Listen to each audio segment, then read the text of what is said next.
China has built massive quarantine camps as part of their zero COVID policy. And they're definitely thinking of the children.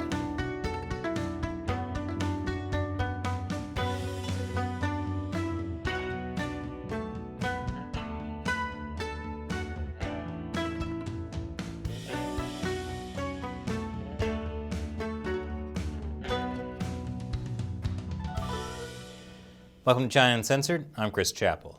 Before I begin, I just gotta say we could not make this show without support from viewers like you. All it takes is $1 per episode over on the crowdfunding website Patreon. We also have a Locals page. With a monthly subscription on Locals, you can help the show and get exclusive content. Links are below. So, China has a zero COVID policy.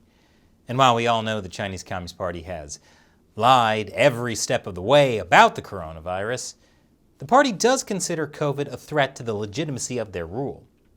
But because of extreme lockdown measures that often entails a lot of violence, and Chinese vaccines that don't really work so well, Chinese people are still pretty vulnerable to the virus, which means they're pretty vulnerable to the Communist Party's zero COVID policies, which is why I still call the coronavirus the CCP virus.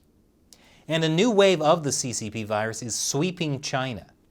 And it's causing some pretty absurd situations, like residents of Beijing not being allowed back into the city if they leave. Or that time one person in Shanghai Disneyland was diagnosed with the CCP virus, and they shut down the entire park, with everyone still inside it. But at least they were stuck in the happiest place on earth, where they got to watch fireworks while waiting for their nasal swabs. That's not a joke, that actually happened. Obviously, Chinese people aren't too happy with these lockdown policies. Here's a video of an elderly woman stuck in lockdown last year. There were also large-scale protests, like this one that happened when one province was letting people out, but the neighboring province wasn't letting people in. The Communist Party knows if it has to do another round of heavy-duty lockdowns, people are going to be pissed. That's why state-run media have been pushing the idea that maybe people who break epidemic prevention regulations and end up infecting the public should be executed. A Chinese lawyer told CCTV violating the epidemic prevention regulations constitutes a punishable crime that could warrant the death penalty. Now that's just a lawyer talking to state-run media, not the government actually announcing a policy, but still, I'm guessing people are pretty freaked out. Especially when China has been building, what shall I call them? Quarantine camps. And people were especially freaked out when authorities started sending kids there. More after the break. Welcome back. So China has been building massive quarantine camps, and it seems like they've been busy. Quarantine police have been going door to door arresting sick people. And the quarantine police don't really seem to care about what you were doing before they drag you away.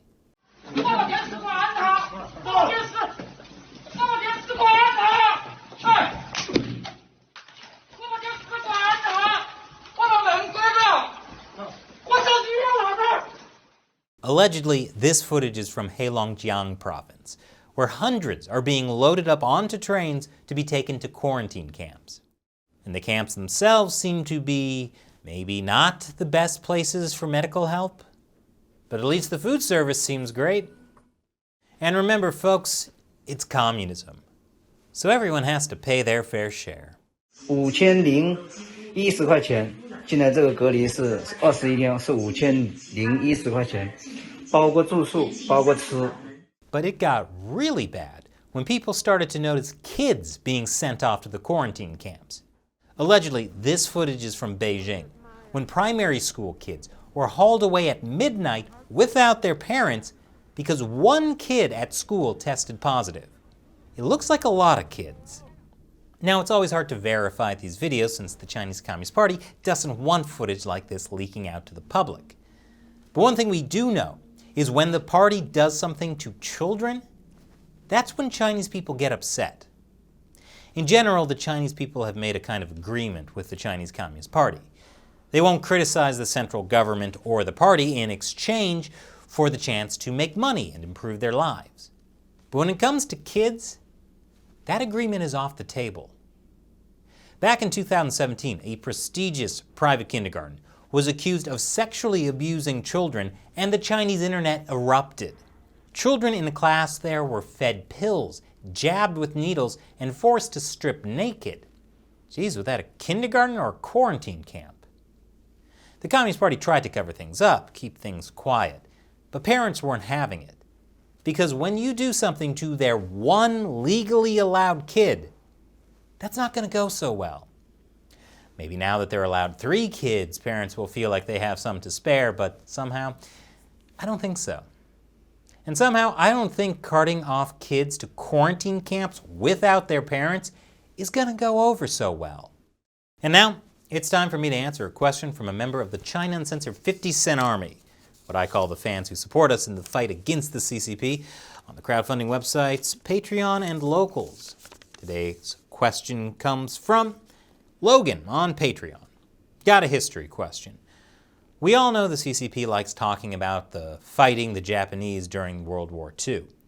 But did the nationalists suffer more than Mao and his Gongfei?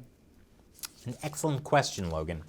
So yes, the Chinese Communist Party loves to talk about everything they did to fight off the Japanese in World War II, or as they call it, the war to resist Japanese aggression. The party immortalizes their efforts in the most schlocky, over-the-top, anti-Japanese propaganda TV shows and movies.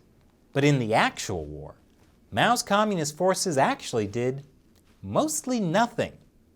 In fact, the Japanese invasion saved the Communist Party. Chiang Kai-shek's nationalist forces had almost eliminated the communists.